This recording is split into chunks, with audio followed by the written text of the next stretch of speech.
Hello and welcome. You're tuned into the best in paranormal talk radio. This is Beyond the Darkness. I'm your host, Dave Schrader, along with me, Tim Dennis. Tim, this is a mind-twisting episode we've got coming up. I had a chance a few days ago to sit down and watch a screener of a new documentary. And I've always been fascinated by the story, but this gave me a chance to see the man himself, hear his story, hear from the people that have surrounded him. And it literally blew me away. The documentary is called Bob Lazar, Area 51 and Flying Saucers. Take a quick listen. This is the trailer for the documentary. This story is extraordinary, especially if it's true. And it all started in the desert, just north of Las Vegas. A local scientist who's worked at Groom Lake said to be where top-secret weapons systems have been tested over the years. He has asked that his identity be shielded. Exactly what's going on up there? What's going on up there could be the most important event in history. Physical contact and proof from another system, another planet, another intelligence. What would happen to you if the government learned that you were giving us this information? He just wanted to stay alive. Maybe this has been kept from us for a good reason. Sir, how do we know you are who you say you are? My name's Bob Lazar. I'm known for working at a classified base and reverse engineered alien spacecraft. It went all over the world. He put Area 51 on the map. Can we ever be made whole if we're not believed? We can't verify what was going on in his background. I have no motivation to lie. The science and the technology can change us. We've always looked to the skies for answers, instead of looking into ourselves.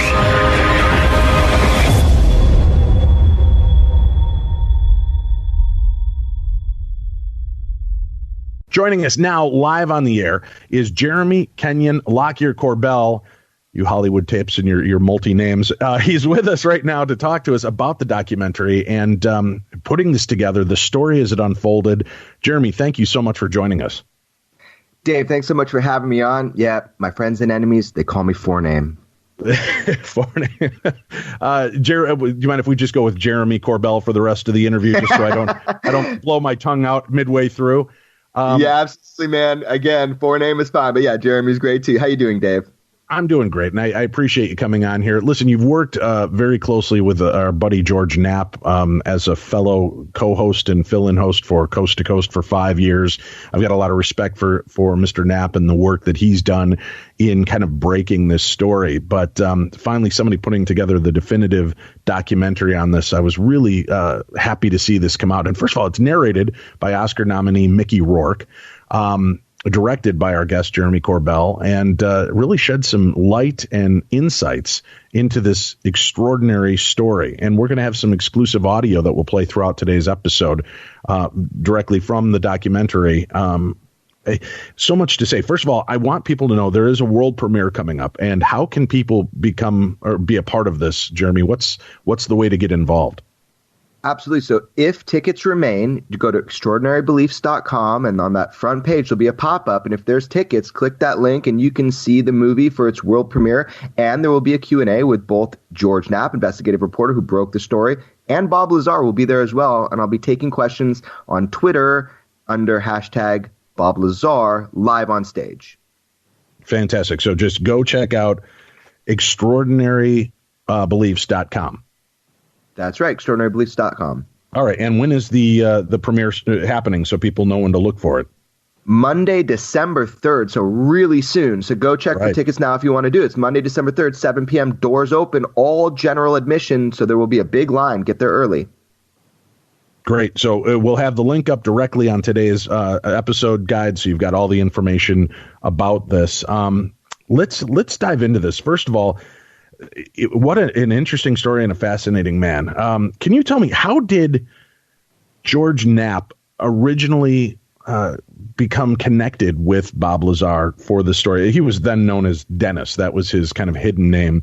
How did he get connected with George to break this story to begin with? Okay, so let me just provide you with kind of an opening rant about the Bob Lazar story so that you get the fundamental basics into the minds of the people that need context for this episode. So you mentioned George Knapp, and I just want to say George Knapp didn't just break the story. He has single-handedly fought to keep this in the public eye for 25 plus years, almost 30 now, to make sure that you hear the Bob Lazar story, because Bob Lazar has always been a reluctant UFO messiah. He's not doing circuits through the UFO tour, none of that kind of stuff. He told his story, and for every other, thing you can imagine, he walked away. He just walked away. And George Knapp has pulled him out from time to time to get a little bit more so you don't forget his story. So there's a lot of gratitude I have to my mentor in journalism, George Knapp, for doing this. Here's what happened. In 1989, just north of Las Vegas in the desert, a story began. This is the story of Bob Lazar. Before Area 51 was a common household word like it is now because of popular culture, Bob Lazar made that happen. It was because of Bob Lazar, and it's because of George Knapp bringing him forward. That's how you know, the way you know about Area 51. Bob Lazar came forward on camera with George Knapp through KLAS in 1989, and he said, while in shadow, using a false name, the name Dennis was the name of his superior at the time, he came forward and said, in the desert north of Las Vegas, south of Groom Lake at Papoose Lake, there is a sub-base of Area 51 called S4, and at S4 are secret projects, black projects, specifically non-terrestrial projects, a 22-person program to attempt and reverse engineer alien propulsion, an alien spacecraft, the propulsion used to drive an alien spacecraft. That this was run by a secret part of the United States military, and that they were using gravity wave amplification, that that's how these craft operated, that it is not a reactionary propulsion system like a rocket, like a jet, like everything you can imagine that we have here on Earth, but in fact, it's a technique used to pull time-space towards you by amplifying a gravity wave with a fuel source of an element, a super heavy element, which at the time did not exist. Now we did create it, so it was not acknowledged in the way that humanity had not created it yet. We created an unstable version of it. It's called Element 115, but Bob claimed there was a stabilized version, 500 pounds of it, that had access to in order to drive these craft. There were 9 different craft that he saw, but was inside one. They all use the same type of propulsion. So here's the headline. Man comes forward saying he worked at a sub-base of Area 51, back engineering an alien propulsion system for the United States military. That atom bomb, that atomic bomb, shook the world in 1989 when Bob Lazar came forward in silhouette to tell this story. He had not yet been identified, but leave it up to George Knapp, give it 9 months. And after a wrestle on the floor for the tape where Bob was trying to rip it out of his hands, George popped that tape in, and on the news, we all learned the identity of the man that broke the Area 51 story, and that is Bob Lazar. All right. That's a great jumping off point and kind of a nice little opening narrative. I want to know, for this kind of story, I mean, this is such a long developing, impactful story. As a filmmaker, how do you begin to even tackle what you want to put into this, what you want to cover, and coming at it, as you said, from a journalistic point of view, needing to remain somewhat objective? Did you have a perspective going into this? Did you believe the story? Did you want to believe the story, or were you one of the skeptics regarding this going in to, examine the entire case in its whole? Right. Okay. So let's talk about, what my films are. These are investigative documentaries. People say that they end up, liking my point of view because I am not trying to force feed you an agenda. However, I will stand up for what I believe to be true based upon the evidence that I have at any given time. So stylistically, what's important to understand, I had two major goals when, attempting this film. The first major goal was kind of the question on everybody's mind. I want to know the truth about UFOs. I want to know, is Bob Lazar telling the truth? That's the most important thing. Is he telling the truth? So I wanted to know that. Additionally, I wanted to uplift the visual medium. If I can uplift the visual and artistic medium of UFO films to the point where I'm bringing Mickey Rourke, Oscar-nominated actor, to narrate the film, that's going to expand the populace of people that learn the Bob Lazar story. And if I can do that, we're going to have some bright minds that are attracted to this field and are going to contribute for generations to come. So those were my goals. And I truly believe that I achieved my goals on both ends. Look, there are 2 generations at least of people who literally had never heard and have not heard yet the Bob Lazar story because they were not even born yet. It was 30 years ago, almost totally 30 years ago now since Bob came forward. So this was kind of the main thing I used to kind of talk Bob into going on camera with me. Because look, there is no film if there's no Bob Lazar. That's right. The thing about him. He's never allowed this to happen. New Line Cinema tried to make films, big budget studios. Everybody's offered him cash and money to make films. He's never done it. So my chances were so minuscule to begin with. But, when I set my mind on something, it's really hard for me to shake. My film style is also in the auteur style, which means I don't just direct the films. I don't just produce the films. I film them. I do audio engineering. I edit them. Every frame is mine. Everything you see I did. That's mine. And so the reason that I do it that way, and the reason I also embed myself into the lives of the people who I cover. For example, I'll go live with Bob for a week at a time. That's how you really get to know people, because the truth about UFOs is kind of just the truth about Bob. Is Bob a trustworthy person? Is he worthy of your trust? Or is he somebody that would propagate a lie for over 30 years, even to his wife of 18 years and his own mom? That's the question. That's what everybody wants to know. Is Bob Lazar trustworthy? So that's how I made my film. I jumped right in because, look, Dave, how I got interested in this, I don't know about you, man, but I was 13 years old. It was 1989, and I heard over the radio Bob Lazar's description of a reactionless propulsion system and George Knapp questioning him, skeptically questioning him, because George Knapp had not been given the evidence yet that he has now that proves to him that Bob's telling the truth. So, wow, that weaponized my curiosity, as I like to say. That set me on a path to want to know the truth about UFOs and Bob Lazar. So this film, it's a dream come true for me, man, and I hope it is for the audience too. I want to ask you, before we get too deep in, and if we could just focus on this one question quickly. He doesn't want the attention. He wasn't looking. He's a reluctant hero, right? Like the perfect example of every novel hero, right? He was reluctantly put into this place to share his story. And when you examine Bob Lazar, do you believe that this was a sense of self-preservation to come forward, knowing that if he came forward with this information, talked about this information, it might save his life in the long run?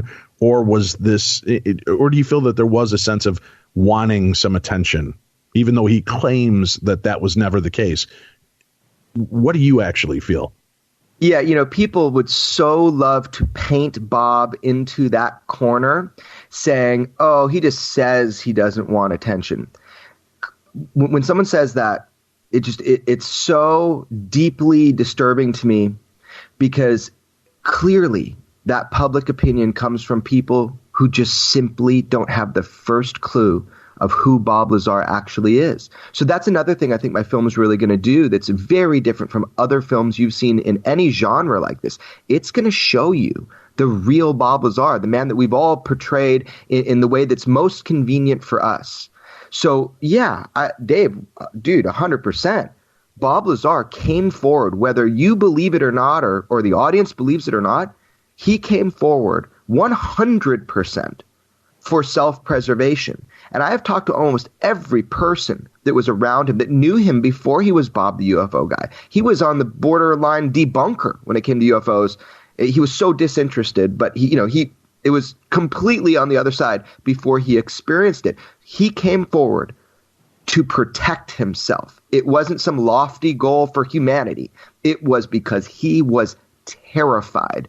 And look, Bob, he's damned if he does, damned if he doesn't. If he had talked out, and if he does talk out, people say, oh, he wants attention, and they dismiss him. If he doesn't talk out, they say, oh, he can't back up what he said, so they dismiss him. And really, damned if he does, damned if he doesn't, but it's the audience's loss. Bob Lazar came forward to tell you a story. He's not asking you to even believe it. He's simply asking you not to discount it and to not believe the fake news that people have put forward about him, even prestigious people in the UFO field who should know better rather than to act like Phil Klass, like Stan Freeman, who has propagated a mythology and a meme about Bob Lazar that is not only personally attacking, but is absolutely fictitious and just absolutely false.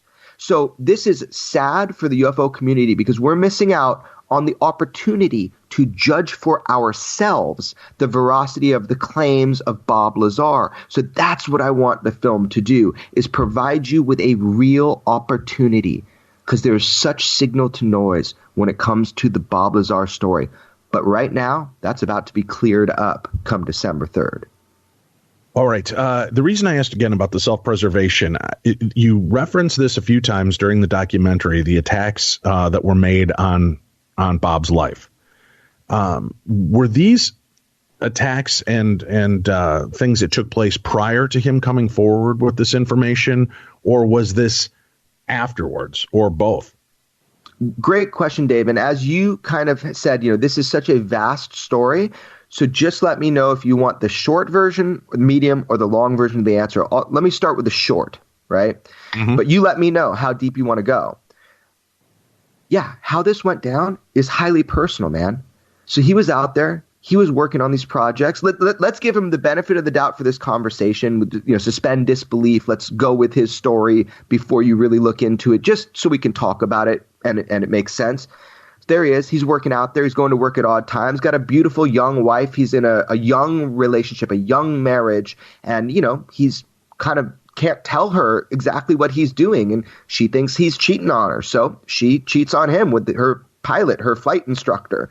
And they are tapping or recording, listening into his lines because he authorized that. Because when you're going through security for like the kind that he was, you allow them permission to tap your phones and to listen on your phone lines to see what the wife is saying, who's calling your house. It's kind of an openness thing.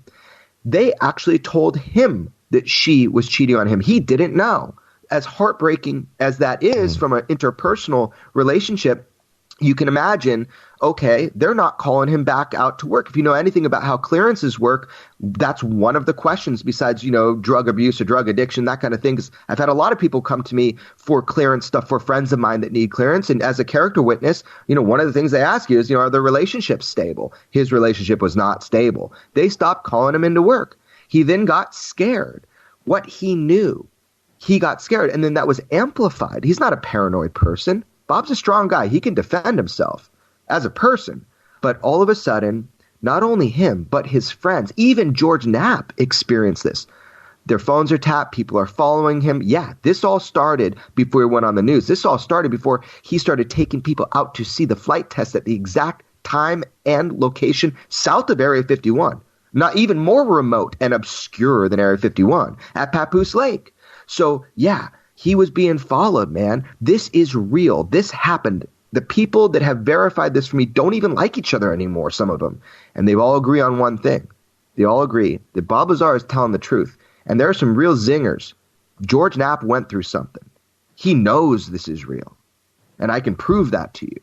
But anyway, that's the short version. Yeah, man. It was started happening before he went public. That's why he went public. The biggest roadblock to understanding is the ability to dismiss someone because you don't see them as human, as a person. So what pisses you off? I mean, disinformation and lies and attacks that have no basis in reality. I mean, you can disagree with me and say, hey, I don't believe that. That's fine. I haven't presented you with enough information. I understand that. I'd probably be in your position. But don't fabricate stuff. There's some important information that needs to be released. And everybody needs to understand the truth to it and not distorted versions of it.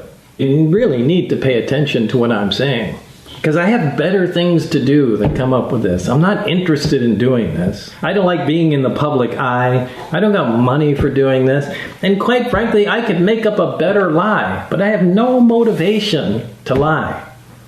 This hasn't helped me out. It's something that it's information that I'm releasing, and that's it. It's not an ordinary life.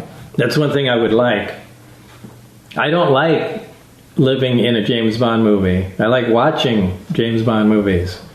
Jeremy Corbell, our guest, as we are discussing the documentary Bob Lazar, Area 51, and Flying Saucers. Remind people, when will this documentary be available, and how can people see it, and what platforms? Sure. So it's available globally on December 4th.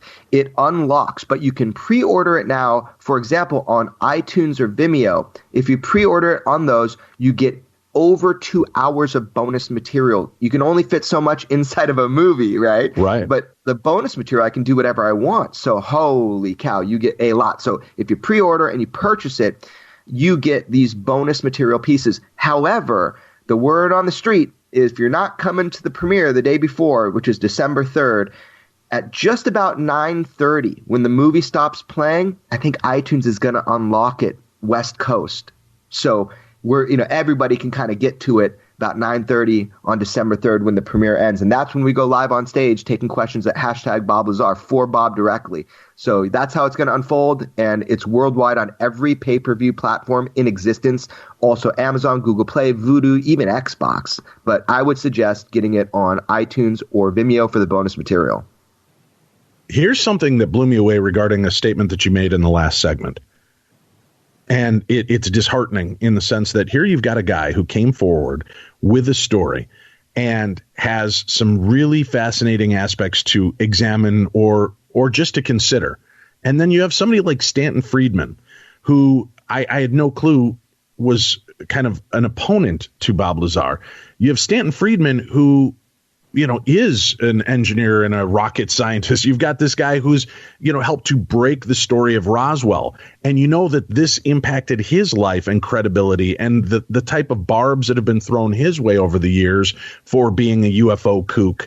It's stunning and shocking to me that somebody like that would take shots at a fellow truther, somebody that wants to expose this, and especially when it's corroborating your own concepts of a government global conspiracy. Are you just as confused by that as we are on the outside of why people that are even part of this field and the truth movement, the disclosure movement, would also try to defame a fellow whistleblower? We'll talk about that on a bigger scale. I'm going to give Stan 30 seconds of my time. That's all he gets right now. So here's the deal. Stan Freeman is the Duke of the double standard. I mean, he started cherry picking sound bites, which is the same tactic that the UFO debunkers of the past, like Phil Klass, did to him, did to others, to the detriment of the UFO conversation. I mean, shame on Stan. He should have been more professional before he retired. They said he was the cop on the beat, the sheriff, he should be arrested for the double standard. I mean, it's absolutely unconscionable. Now, look, it goes beyond just saying a few things, trying to create a meme like, oh, Bob Lazar was a janitor at Area 51, when he knew way better because George Knapp already proved that Bob Lazar was working as a physicist at Los Alamos at the particle accelerator back in 1989. And then I blew the lid off it with my interview with Dr. Robert Krangle, who worked with Bob in classified briefings as a physicist at Los Alamos. So it's absolutely unbelievable. And it goes a step further with people like him, which is, and it clouds the subject.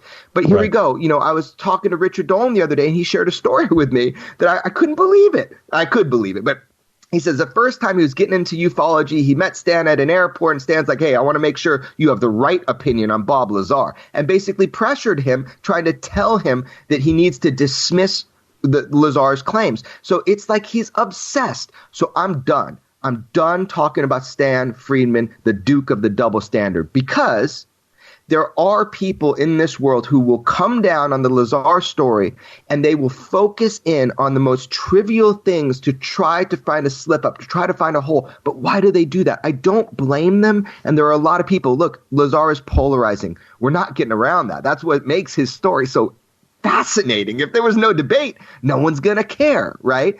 It all boils down to this. If you want to argue anything about Lazar, why you're arguing is because you want to know a very simple thing. You want to know, is Bob Lazar a liar or is Bob Lazar telling the truth? It's as simple as that. You want to know if he should be trusted. That's the core of it. And why? Why? Because there's something inside of you that's just scratching. It's scratching at you and it's telling you Bob Lazar might just be telling the truth exactly like it happened. All right. I'm going to tap dance very gently on this minefield because I know our listeners hate when I ask questions that then are the answer is it's in the documentary. So I'm going to be forthcoming and say I'm going to avoid some questions that I know many of you wish I would ask right now. And that is because I don't want to diminish the power of the documentary. And that's rare for me to say, because in some cases, I feel most documentaries are very schlocky, put together nonsense that have been kind of encyclopedia-ized. They've been taken from other sources and put together.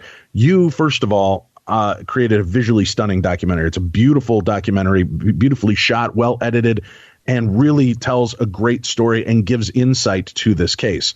You also helped to blow the lid off of a few of the misconceptions regarding Bob Lazar that I don't want to take away from you during this interview. I want people to see this documentary to judge on whole the entire thing, not again take out of place and context the conversation that you and I have, where you and I on this radio show will compartmentalize one segment of the story that somebody can twist, turn, and change into something else and then avoid the documentary altogether. You need to see this in its natural state and form, fleshed out in the documentary. I get no money for helping to promote it that way, but you owe it to yourself. If you are somebody that is fascinated with ufology, Area 51, and getting to the truth, you need to watch a documentary in whole. And I say that in an impassioned plea because of mentioning the fact that we are going to have you on the show and watching social media over the last week. I've seen some very strange responses. I've seen people, automatically tearing apart Lazar's story again with things that they've heard. You can tell it because it's like they're copying, pasting the same complaints and same issues, but not having actually examined the case from start to finish themselves. So you did a fantastic job of blowing the lid off of some of these points that can corroborate Bob's story once and for all and really give you some impactful insights to this case. Now, am I going to come out right now and say that I believe Bob Lazar 100%? No, I can't. I would say that after watching your documentary, I am a much more open individual to believing his story than I was before on the half-truths and the agendas that were put forth. So I think that's a fair way to establish that. But you do have some really compelling pieces of evidence that finally in 2018 can back up and substantiate claims that he has been making for 30 plus years that have been dismissed. And we have to address, which I know really bothered him in the documentary too. You've got that great scene that you kept in, the credibility issue. And you just posed the question yourself, talking about believing. We want to believe this, but we're also kind of afraid. And it's real easy to want to pull down the story because if we can find one weak peg, one aspect of the story that may not resonate as truth, we can disavow the entire story. Well, I want anybody out there listening right now that has had any type of experience, not even paranormal, but any experience. If people examined your life, how easy would it be to find you not a credible source? because of things that you've said or done or actions you've taken in the past. Does that mean we should throw the baby out with the bathwater because there are different parts of your history that may not line up with an example that you know happened, something that actually occurred in your life?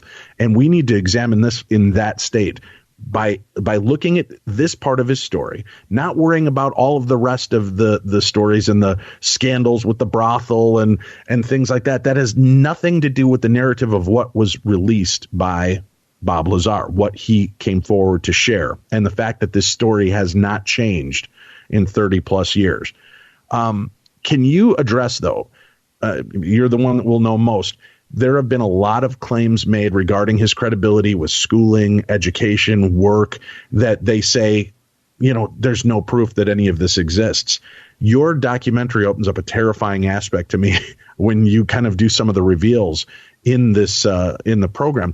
Can you address specifically what were some of the misnomers that you wanted to tackle? And without giving away too much, can you give us a taste of one or two points that you think people often get wrong that there's legitimate proof to back up?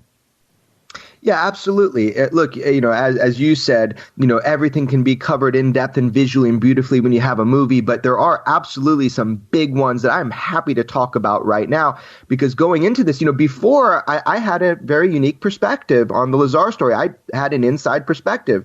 I knew that there's a very high, let's say, probability he's telling the truth. But upon making the film, I left no stone unturned. I mean, this movie is for the general audience, and it's for the hardcore Bob Lazar fans. And if it's not addressed right there in that hour-and-a-half movie, you've got 2 hours of bonus material. And if it's not addressed in there, I have hundreds of hours of footage, all cataloged by title, word, name, searchable. Trust me, I've answered the question that you've asked, and that information will be coming out. But I also want to step back and say, thanks for observing the film that way and really understanding, Dave, upon looking at the film, this is not a rehashed story of vintage footage. This is modern day witness testimony, people you've never heard from, information you've never heard, proofs, analytics you've never heard. So this movie is totally new, yet giving a nod to the great work and footage from the past, so you can then compare and look at the micro expressions, the tonalities, how the story is told then, how it's told now. So it really hits every base, man. So now, let's talk real quick about beliefs, and then I'll go into the harder questions, as people say, which are not that hard.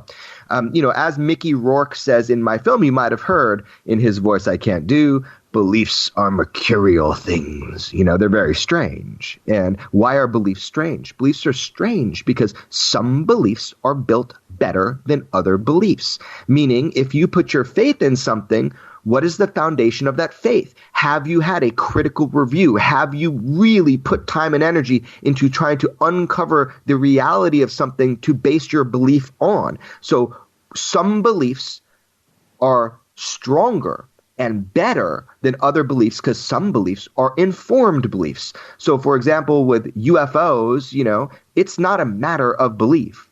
That is an uneducated and data poor perspective. It's either true or it's not true. And I think that the belief perspective is eloquently challenged by informational reality. And the social consensus just needs to catch up to that about UFOs. Now, about the Bob Lazar story, you can kind of apply the same thing. What information are you basing it on? So here's the deal. Let's cut right to the meat of it. The one thing that every debunker uses to try to dehumanize Bob Lazar so that they can weaken the story that he's telling, which, by the way, that's a tactic of warfare. As a mixed martial artist of past, I can tell you that's the first thing we do in warfare, and governments do it, and intelligence agencies do it, and in a physical fight in jiu-jitsu you do it. You try to, in your mind, dehumanize the messenger so that the message or the technique or what's coming at you is distorted. It's a tactic of warfare. And it's been applied to Bob Lazar ad nauseum. People are creating social media accounts in November of 2018 specifically to insert fictition, to insert lies on social media about Bob Lazar to try to decredit him before this movie comes out. Look it up. You can see the accounts. I look at them, I watch them, and copy paste, just like you said, copy paste. Okay? But the education, that is the thing. That's the thing everybody goes to. They say, well, he cannot provide proof of his credentials as a physicist, going to MIT, going to Caltech, so he's a liar. Okay? And he's lied about that, then he's got to have lied about everything else. Well, let me just remind you of something. Okay, we can't prove his degrees from MIT or his degree from Caltech. However, George Knapp and myself have talked to people that dropped him off at Caltech on a number of occasions, so he must have been putting on a good show back before he was Bob the UFO guy. But whatever, I'll concede to that. Can't prove it. But remember, Dave, they said that about Los Alamos. Los Alamos said they had no record of a Robert Lazar, that he never worked at the Maison facility. Right. And let me stop you there. Let me stop you there because I do want to address one thing with the schooling. And I know you and George Knapp are very passionate about the aspect of, okay, fine, if we want to dismiss that, that's fine. But it is important to note, and as a skeptic, when somebody makes a claim, and especially in today's society when things are so easily accessible, when they make a claim that they attended Caltech or MIT, and there's absolutely no records, the school will tell you there are no records, it does begin to shake the credibility. But that's why the information that you give is the reveal in the documentary is so much more impactful regarding Los Alamos, because again, you have to start to examine, and sometimes by de-evolving the story and looking at further aspects of it, will you start to see how this story is shaping, and the fact that he's being erased from history in some senses, but there have been mistakes made. There have been a few things that got out, and we'll talk about that and more when we return. You're listening to the best in paranormal talk radio. I'm Dave Schrader, and this is Beyond the Darkness.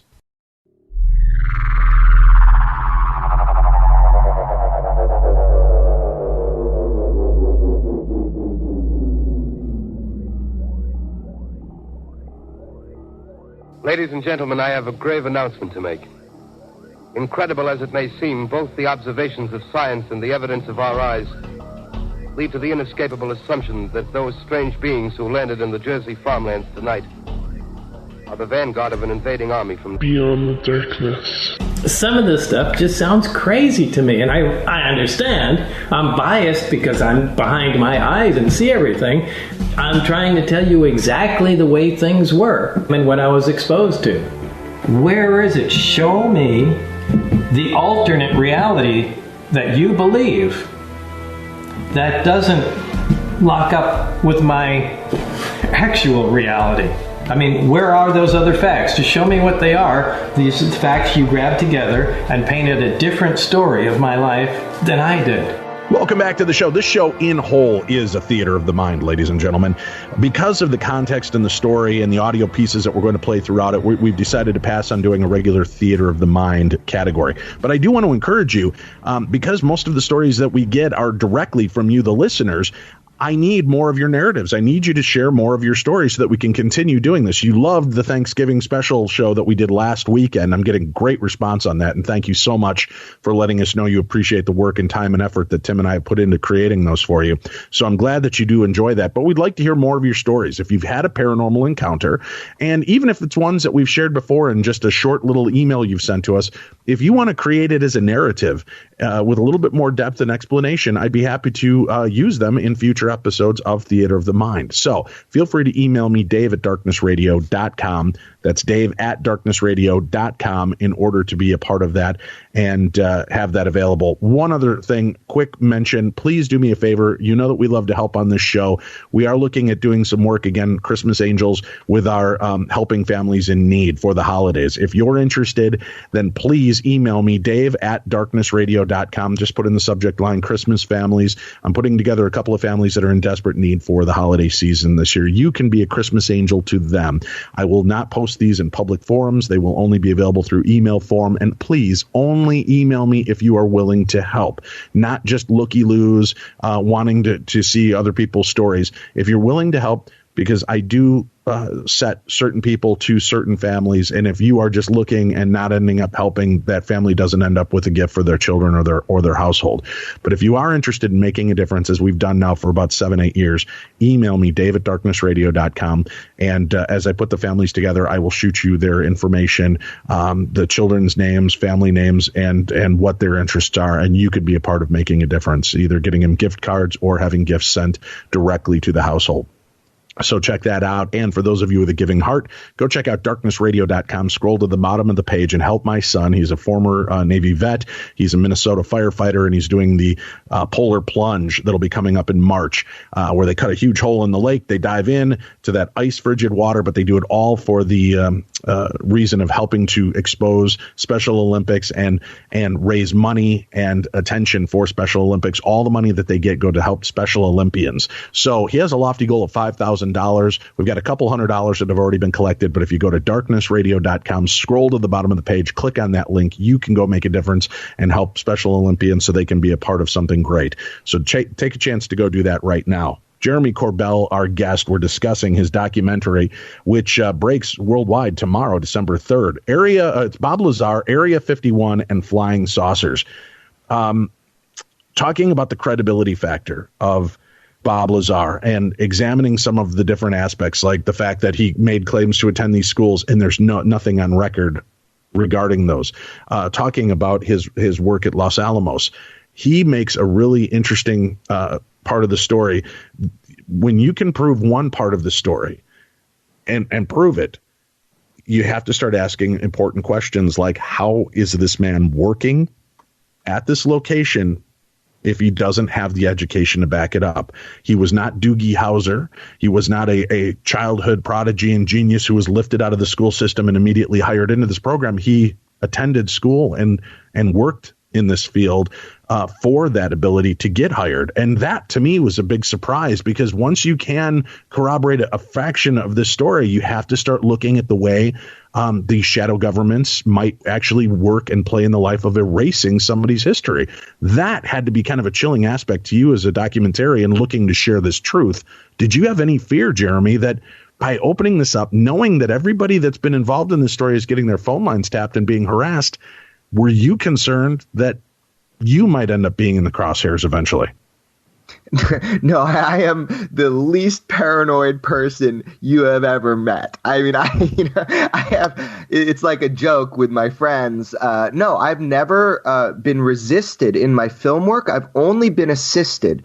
And that is literally, from, sources and witnesses and people within the military, within the government, which are very well known now that, for example, I broke the Tic Tac UFO case twice on Coast to Coast before the New York Times. I mean, I have sources that tell me I've never a day in my life have I been resisted or directly contacted saying what you do and you shouldn't do. But this story is ticklish for a lot of people. And if you take it on, face value, I mean, there was a big raid on Bob Lazar in New Mexico that everybody knows about, a multi-agency raid. And, it's kind of interesting stuff about that. So, everybody's phone lines were tapped back then. But at the time of filming, Bob and I were kind of making a joke, like, after 30 years, who cares what he said? He has said everything. He said it all at once, and he got it out, so they have nothing on him. So we were from the mindset that, nobody even cares anymore. Boy, were we wrong. And that is the first time in my life that I have ever experienced anything like what is revealed in the film. I mean, it did personally alter the way that I think about, privacy and think about stories like this. I mean, it was a real shocker, man. So there's some very dramatic moments that I went through in making this film. So look, I'm going to just put it to you like this. At one time, Bob Lazar, somebody cared. Somebody cared that he didn't tell his story. That is beyond a shadow of a doubt. He was being erased. His mom chillingly tells me that story of fighting to get his birth certificates, that kind of thing. Los Alamos erased him. They had a journalist calling, a world-class journalist calling and trying to get information, denying he ever worked there. We now know that to be completely false. We found that to be false in 1990, and we found that false to be in 2016 or whatever I released the Dr. Krangle interview. Patently false. He was there. He was a physicist. He worked at the Meson Particle Accelerator. In fact, there's even footage in the film that shows going through that facility, camera held by Bob Lazar. George Knapp went there and filmed him. I mean, this is just stuff that people don't get. They don't know. He worked there. So how did he work there? Did they hire him right out of high school? Is that how it happens? Especially, by the way, people will say, oh, like these debunkers will say, well, he was through a subcontractor, so that's BS. Well, hold on. The majority of employees out at Los Alamos are hired through subcontractors. And I'll tell you one other thing. It is more required. It is absolutely more required to get hired through a subcontractor and show credentials and background and this sort of thing than just Los Alamos itself, because not only do you have to go through the Los Alamos process, you have to go through the process with the subcontractor. So what? They just pluck him right out of 12th grade? I mean, it doesn't make any sense. That's right. So ridiculous. But here's the deal. We can't prove his to this point, we can't prove definitively his schooling at this time. Okay. So I am willing, for sake of argument, and to get past this to the core of the story, which we can prove more about and is important. I am willing to accept whatever negative thing you want to think or say about it.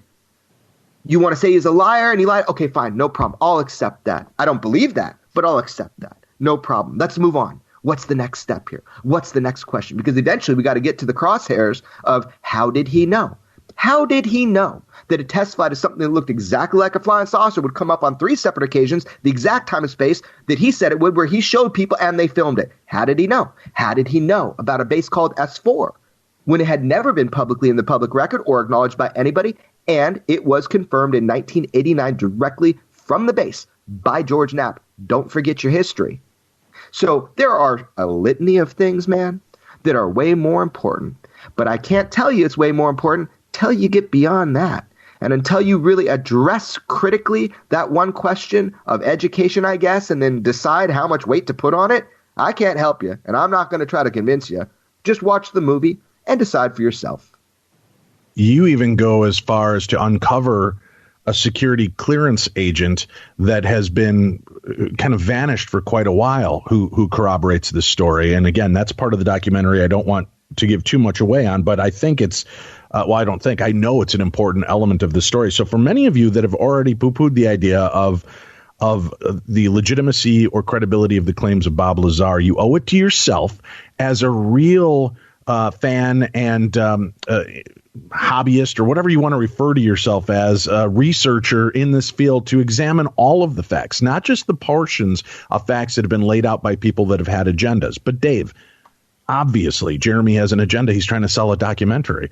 He does. But his agenda is also to tell the truth. And here's the best part. You can look at the pieces that he presents for you. These aren't pieces that he carved out of a different puzzle and put into this story to make it fit. These are the pieces that have always been there. They've just been the outlying pieces that nobody had gotten to yet, or people had forgotten about. So that's why you need to re-examine this entire story with this documentary, Bob Lazar, Area 51, and Flying Saucers.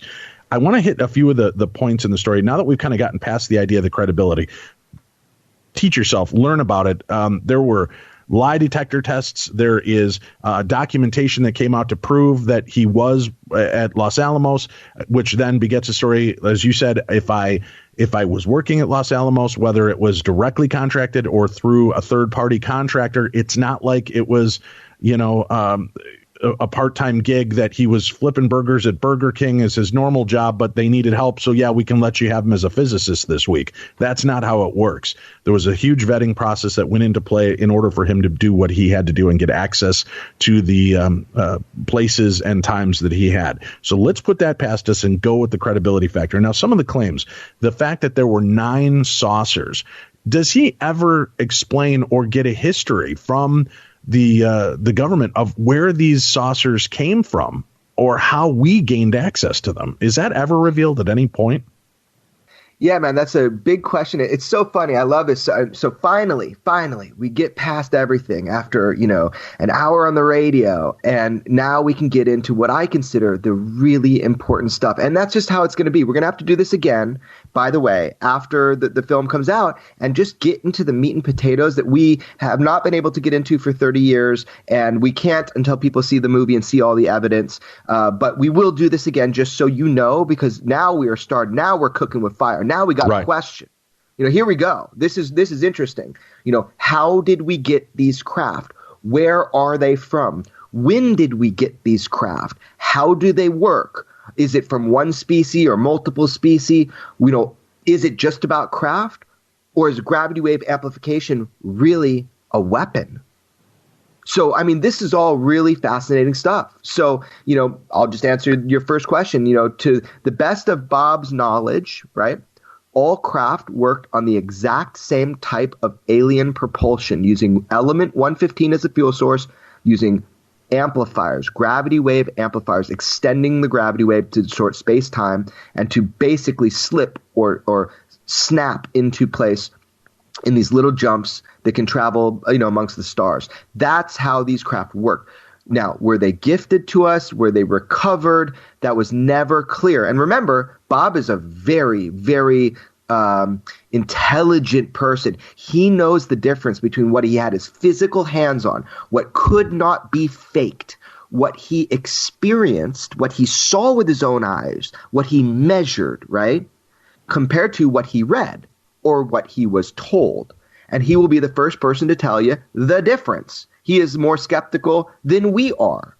So we don't really know for sure where or when these craft came from. We don't know for sure. Bob doesn't know for sure. However, one of the first times ever I heard him speculate in 30 years, he just said the other day to me that he believes, he was led to believe that these craft were ancient, as if they were from an archaeological situation. Oh. He doesn't. He can't verify that. He can't prove that to you. And again, it's one of the first times ever I've gotten him to speculate. But that was what he was led to believe. So that's interesting. But we don't know. No doubt about it. And we will have to revisit this and go a little deeper. Here's something that was a big point of curiosity for me, and you can tell Bob as well, and you as the filmmaker. When he gets brought in, they immediately inundate him with briefing documents that go over everything, including, if I'm understanding this right, photographs and stories regarding the recovered alien bodies. Absolutely. This was one of the most ticklish subjects when it comes to Bob's story, because he doesn't like to talk about it. He doesn't like to talk about the briefings because they were so wild. What they said were so outside the scope of consensus reality that it was like he didn't know if this was a test, that they're trying to see if he leaks any weird information, then they'll know exactly where it came from, which is an intelligence agency tactic, or if these were spot on and true. He has no way to tell. But they did say wild things. They referred to humans as containers. They did not specify containers of what. They also referred to genetic alterations to human beings over long periods of time that were done by these extraterrestrials. They absolutely showed images of what appeared to be alien bodies autopsied. and had, so he had to fly through these briefings, man, because he's so funny. He wants to play with science, he's like, that is his passion. So for him, it was like, okay, alien bodies, check. Okay, humans as containers of souls. That's weird. Okay, check. Tell me about the propulsion. How do these things work? That's what he was interested in. Remember, he had jet cars and rockets and anything that went boom, he loved, right? So this was a dream job, a field propulsion system that he can work on. And by the way, he thought all this was just kind of, disinformation. He's like, yeah. First time he saw a flying saucer, he walks through the bay door and he sees the sport model. He thought, wow, everybody's an idiot. It's us. All this saucer business. It's us. It's America. We have saucers. He only thought that until he walked inside of one. And then he realized that it was ominous. It wasn't built for human-sized people. It was built for someone else. And it was built by someone else. And then very quickly, he came to realize there is no possible way he could achieve the task he was tasked with. There is no physical earthly material where we could make these machines. Not only do we not have element 115 here on Earth, and we don't have it stabilized. Even if we make a couple atoms of it, there's no way we'd have a fuel source here. It'd have to come in a supernova where there's more matter that, expels during the supernova to create naturally forming element 115 that has a usable half-life for humans, right? A usable half-life. So we don't have the fuel and we don't have the technology. Didn't then, still don't now. We don't have atomic printing and zero gravity. Craft look like an injection mold. Perfect resonance machines to amplify gravity waves. Yeah, good luck with that. Drop an iPhone into the Stone Age and they'll have just about as easy time face calling us here then as he would be able to reverse engineer that craft in 1989. But yet, that was the job. All right. Did Bob Lazar ever see aliens? Was he able to corroborate this for himself? And more importantly, why was he so bothered by the fact that we might have this technology and back engineer it? Why did he feel the need to expose this story? We'll talk about that and more when we return to Beyond the Darkness. People have been trying to minimize who you are. People have been trying to trivialize who you are. People have been trying to twist your story based on absolutely absurd things. That's got to wear on people to a point. You got to set certain things straight. It's time to pull things out by the roots, just to get things reset and get people familiar with the story and who I am, and this is what's true. The divergence has increased just over time. I'm trying to tell you exactly the way things were and what I was exposed to. You think there's something more secret than that the flying saucers are a cover-up for? Some of this stuff just sounds crazy to me, and I understand. I'm biased because I'm behind my eyes and see everything, but this is crazy shit. Bob Lazar, Area 51 and Flying Saucers. The documentary is a world premiere tomorrow, December 3rd. You can get more information on our website and find ways to, if you want, to attend the big premiere that is taking place tomorrow. So make sure that you go check out extraordinarybeliefs.com. If tickets are still available, you'll find information there. You'll also find ways that you can watch the documentary once it is officially released. Aliens. Does he ever come clean about whether he saw not just the photographs of the aliens and alien autopsies and dead bodies, but did he ever encounter something he believed to be alien in physical form? It's one thing for me to explain the physical mannerisms and the reactions when somebody's talking about it. And it's another thing to just witness it for yourself. So, that is something that has been pushed around. And I do address it deeply in the film because that is something that's been pushed around. Did he see aliens? And it is such a complex, interesting aspect to his story. So I'm really gonna do you a solid here and just let that come out in due time. However, you did have a second part to your question on the end of the break there that you started to get into that I think we should dive into much more deeply now. Right? Why was Bob Lazar so bothered by the re-engineering of these craft, and why did he feel there was this need to expose it? To what end? Right. So listen, remember, he didn't feel a need to expose it. He was of two minds about it. He thought everybody should know the basics. Everybody, it's a crime against humanity.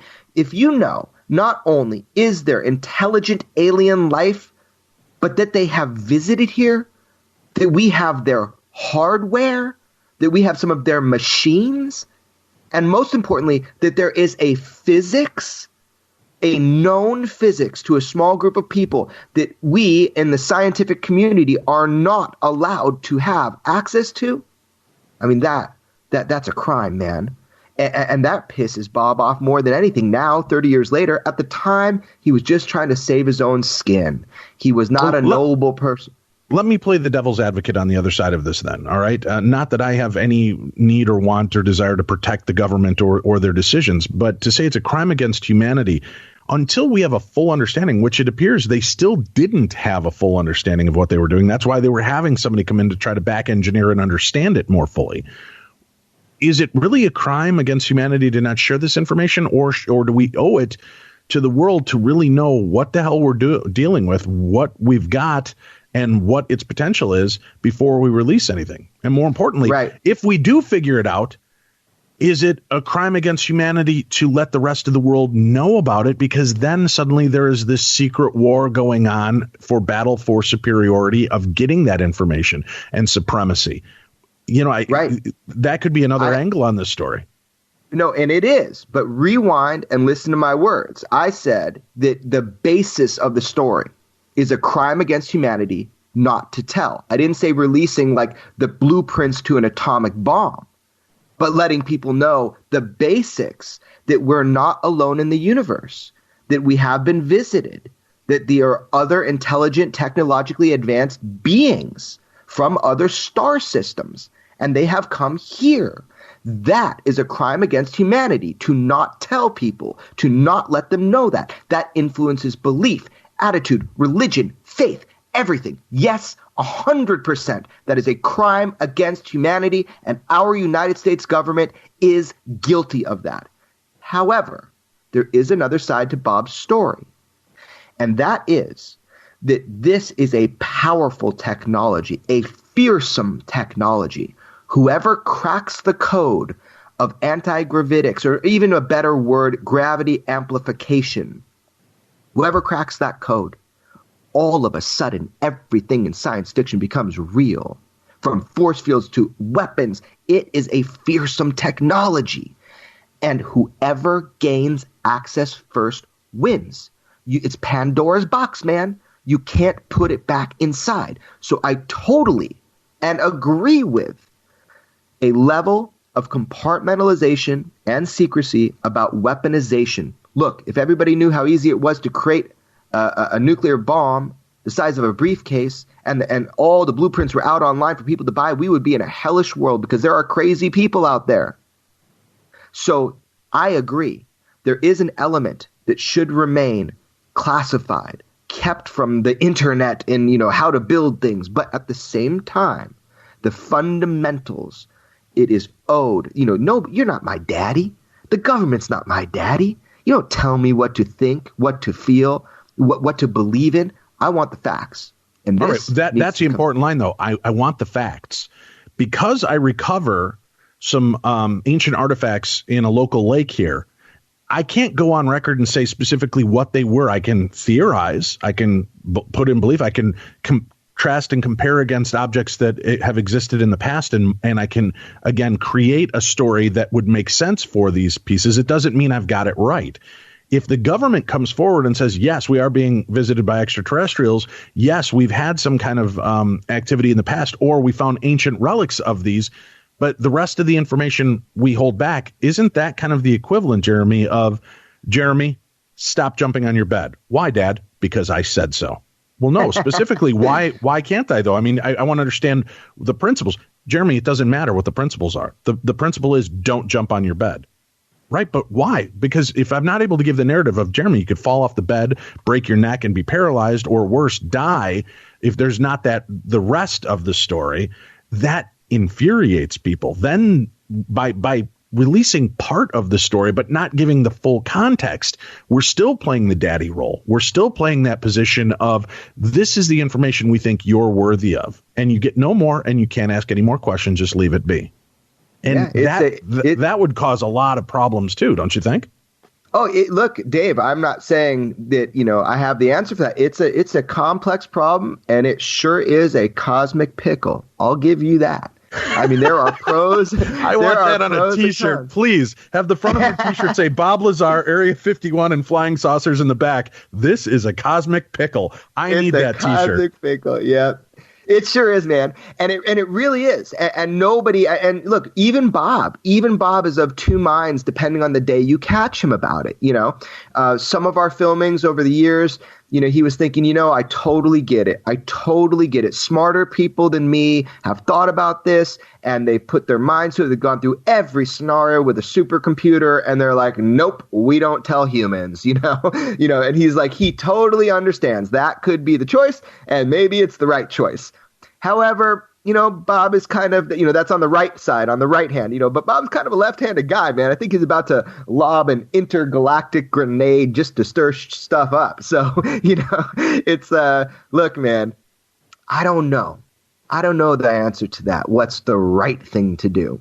But, I'm a curious person to a fault. Right. As I said, my curiosity has been weaponized. I didn't say my curiosity has been excited a little bit, Dave. No, my curiosity is dangerous. It's dangerous because I'm going to get to the truth to some degree. And yeah, maybe I'm not the most responsible person with that truth. So, look, man, I don't know. I don't know the answer. But all I know, and what I know for sure, is that you need to decide for yourself reality, or somebody else is going to do it for you. That's a great takeaway. I appreciate your time on this and sharing. I want to mention one thing, and there's so much more to cover. And like you said, we'll have to revisit once the documentary is out there and people have had a chance to evaluate and look at the evidence for themselves. You keep mentioning element 115 and that this is the key to this kind of gravimetric way of travel. Are you familiar with John Searle and the Searle effect generator by any chance? Yeah, I've heard a little bit about it. I'm not that impressed by it, but yeah. The reason I ask is he talks about the fact that there is a rare earth element that is used in the creation of his device. Without giving any specifics or information about this, he talks about this rare element and talks about exactly what Bob Lazar is discussing through his work of how this magnetic force kind of opens a shift between space time, if you will, to allow this kind of travel to take place. So to me, it seems like that even corroborates Bob's story more when you've got somebody else who has a kind of a different look at this perspective. Now, he is not a believer in the UFO technology, but I know. I like the aspect of his version of this technology, which sounds similar to what Bob has been discussing. It's sad. I got to be honest with you, Dave. I'm not going to sugarcoat it. Take my opinion for what it's worth. You can fax it right to your shredder if you want. But here's what I have to say. There have been a lot of people since 1989 who have come forward to, in quotes, air quotes, verify the Lazar story, and they're full of total BS. They try to even, associate with what he said as if they had anything to do with it. No, they didn't. He hasn't found anybody that has. First of all, magnetism has absolutely nothing to do with the distortion of time and space. I want to get that out on the table, right? It does not affect like gravity does. Time and space. Magnetism, right. But it disrupts the gravity is the way that he was referring to it in the documentary. And again, I'm just giving a glossary. And sure. And if I made the wrong point to you, I'm not saying that in any way, shape, or effect did Searle connect with Lazar at all. I put the two pieces together. He never mentions Bob Lazar. It's never any of that work, nor is he trying to corroborate his story. Was just kind of having talked to them and hear this story, that's where I was trying to put these together. I totally get it. I totally understand. So here's the deal. What are the things that have happened that do lead credence to the Bob Lazar story that I think are very important? When he came forward, element 115 was not an official element on the periodic chart. People say, well, of course, we always theorized it could be. Sure. But he could have said a dozen of different elements, right? Ones that would, that are so far off. He said 115. Guess what? We fabricated it. Of course, they say, well, it wasn't stable. It was just a few atoms. Bob always said it's impossible. It is totally impossible. However, it is in this island of stability where it is theorized, and every scientist and particle physicist that I went to be advised by for this film told me across the board that you cannot rule out the possibility of stabilized element 115. So great. I proposed this to Bob, and I said, Bob, look, do you feel a little bit justified? They created a few atoms of it. They actually consulted Bob at one point and called him when they were fabricating it the first time. Anyway, they said, I said, Bob, isn't that cool? And he goes, well, Jeremy, I don't know. I mean, they stabilized a couple atoms, but that's not what I was talking about. I was talking about 228 grams of element 115 in a stabilized form with the right isotopes. So he was unimpressed, which I thought was funny. And then, lo and behold, Bob Lazar always said gravity was a wave. And we find out just a couple years ago that indeed it is a wave. Now that's huge. And I go, Bob, check this out, man. They validated that gravity is a wave definitively now. We know it's a wave. Oh my gosh, that's revolutionary. That's amazing. And he kind of looked at me and he goes, well, Jeremy, if you think about it, I had a 50-50 chance.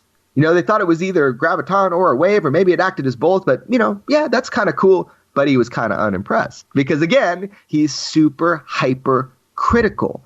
However, there are things that are coming to light which are, again, real zingers, man. Things that really make you take a double take and say, what did I just see? What did I just hear? How does that relate to the Lazar story? So anyway, just had to give you that, man. I didn't mean to be down on the other guys. Oh, no. Talk about I'm just saying there are things that are better for us to look at that really validate his own perspective, Let's, I want to leave this out there again. People can find the documentary officially released December 3rd. There's a big world premiere on December 3rd, and there are a few tickets that might still be available. You can find them if you're interested in attending it and meeting Jeremy and seeing Bob Lazar in person. Extraordinarybeliefs.com is the website to visit and get that information. Bob Lazar, Area 51 and Flying Saucers. I look forward to visiting with you again and perhaps maybe bring Bob with you if you have a chance, and we can go a little further once this is out and people have had a chance to review all of the story. I can't thank you enough, Jeremy, for coming on and doing this with us today.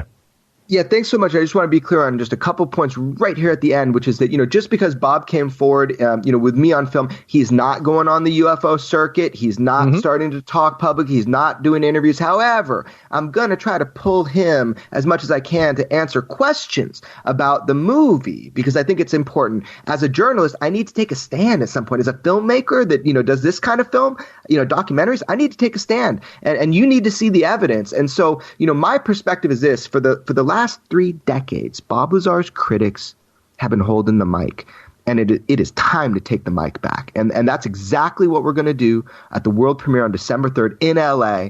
And yeah, you're invited to come. And Dave, such a pleasure being on your show. And I will say it, this is the best paranormal talk radio that I have heard, man. So thank you very much for having me on your show. Thank you. We'll look forward to talking to you again real soon. Thank you all for being a part of our world. We'll be back again with you next weekend with more of the best in paranormal talk radio. And remember, check me out Monday through Friday on Midnight in the Desert as we continue our journey into the strange. You can find all that information at darknessradio.com, all the programs that are fit to be heard, and a brand new True Crime Tuesday. You only have a few weeks left. Remember, if you are subscribed to True Crime Tuesday and you have maintained that membership, you are automatically entered into a drawing for $500 of Tim's hard-earned money. We'll be doing that drawing after the first of the new year, so make sure you subscribe now. True Crime Tuesday. You'll find all the information for that show, Beyond the Darkness and Midnight in the Desert, right at darknessradio.com. Have a good week, everyone.